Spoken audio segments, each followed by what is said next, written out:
મારું નામ સિદ્દીકાતમ જસરાયા છે અને હું સલાયા સહકારી માછીમાર મંડળીનો પ્રમુખ તરીકે ફરજ બજાવું છું।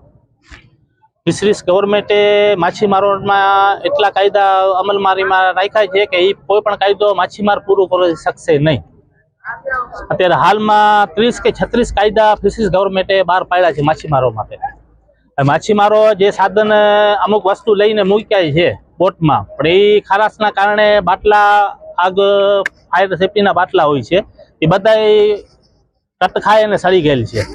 હવે 12 મહિના એને રિન્યુ કરાવવાનું હોય તો રિન્યુ પણ માછીમાર કરાવી શકશે નહીં, એટલો બજેટ નથી ને એ બાટલો માછીમારને હિતમાં કોઈ કાયદો ફિશરીઝ તરફથી લાવવામાં આવ્યો જ નથી, તે છતાંય પણ પોલીસ દ્વારા કાયદો અમલવારીમાં લેવામાં આવે છે। હવે માછીમારો કાયદાના વિરુદ્ધમાં એટલા કંટાળી ગયા છે કે એની માછીમારી બંધ કરી અને પોતાનો ધંધો રોજગાર બધું બંધ કરીને બેઠા છે આજે હડતાળ ઉપર।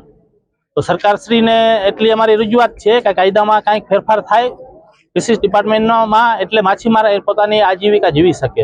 સલાયા માછીમાર મંડળથી શ્રી કાસમભાઈ સુમાર પાલાણી બોલું છું।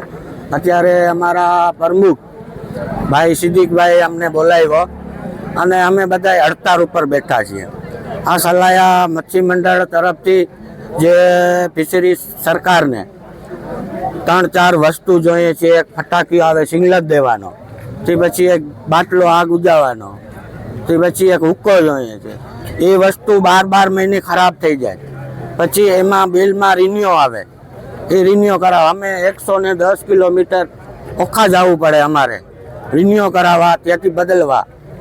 એ ઓફિસ અમને સલાયા જોઈએ જ અગર એને રાખવું હોય।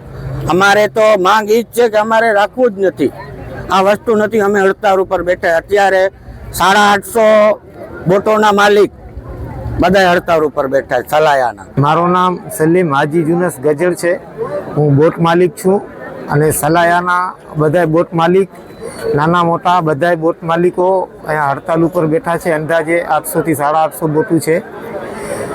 એનું કારણ એ છે કે ફિશરીઝ ડિપાર્ટમેન્ટે જે નવા નિયમ લાવ્યા છે એના માટે અમે હડતાળ ઉપર બેઠા છીએ અને આ નિયમનો પાલન અમે કરી શકતા નથી। જે કે જેટલો સામાન અમને પાલનમાં કહે છે એટલો સામાન અમે બોટમાં પહેલાં તો રાખી જ ના શકીએ, અને નથી રાખતા તો પોલીસવાળા અમારા ઉપર કાયદેસર કેસ કરે છે અને કાર્યવાહી કરે છે।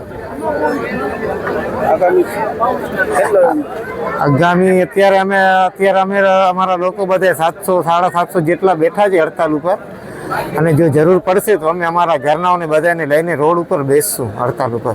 કેટલા દ્વારા કેસ કરવામાં આવે છે? પોલીસ દ્વારા।